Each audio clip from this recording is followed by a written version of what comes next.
नमस्कार शेतकरी मित्रांनो, बघू शकता आपले शेतकरी मित्र आपण जे म्हणतो शेतकरी अडाणी तर शेतकरी अडाणी नाही. शेतकरी मित्रांनो, शेतकरी लय हुशार आहे. दुकानदारापेक्षा कंपनीवाल्यापेक्षा शेतकरी हुशार जास्त राहतो. कोणते औषधं काय काम करतंय, कोणते खतं काय काम करतं, याचं खरं जर प्रात्यक्षिक जर तुम्हाला बघायचं असेल तर चला 1 मिनिटात मी तुम्हाला दाखवतो. हे बघा, रमेश भाऊ, हे काय भानगडी, तुम्ही काय केलं आणि कशासाठी केलं एवढं सांगा आम्हाला फक्त. फळाची आम्हाला साईज बघायची होती. हो किती फुगत कितीपर्यंत साईज बनते याची. हो हो.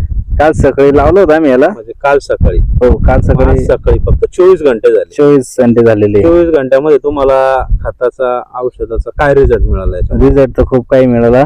जवळपास 90% रिझल्ट आलेला आहे. हो का? हो, डायरेक्ट जवळपास 1.5 इंच फुगले. म्हणजे 1 इंच पर्यंत, 1 ते 1.5 इंच पर्यंत जे फळाच्या साईज मध्ये आपल्याला नाही का हो फरक जाणवला. किती? 24 घंट्यामध्ये. 24 घंट्यामध्ये. हे कधी काल लावले होते? काल सकाळी. असं आहे का? इतका मोठा तुम्हाला फरक जाणवला. हो. आता अजून पुढे काय काय रिझल्ट मिळता? आता हे बघा, तुम्ही 2-3 फळांना या ठिकाणी त्यांनी प्रयोग केले होते आणि खरोखरच आपण जे खत औषधं सोडतो तर याचे रिझल्ट मिळता की नाही मिळते हे शेतकरी नाही का ह्या प्रयोगातून नाही का दाखवता की आपल्याला खरोखर आपण जे खत औषधं सोडतो तर याचा आपल्याला रिझल्ट मिळतो का नाही. आणि जर इतक्या महागाचे खत औषध आपण सोडतोय तर त्याचा रिझल्ट आपल्याला नक्कीच मिळेल.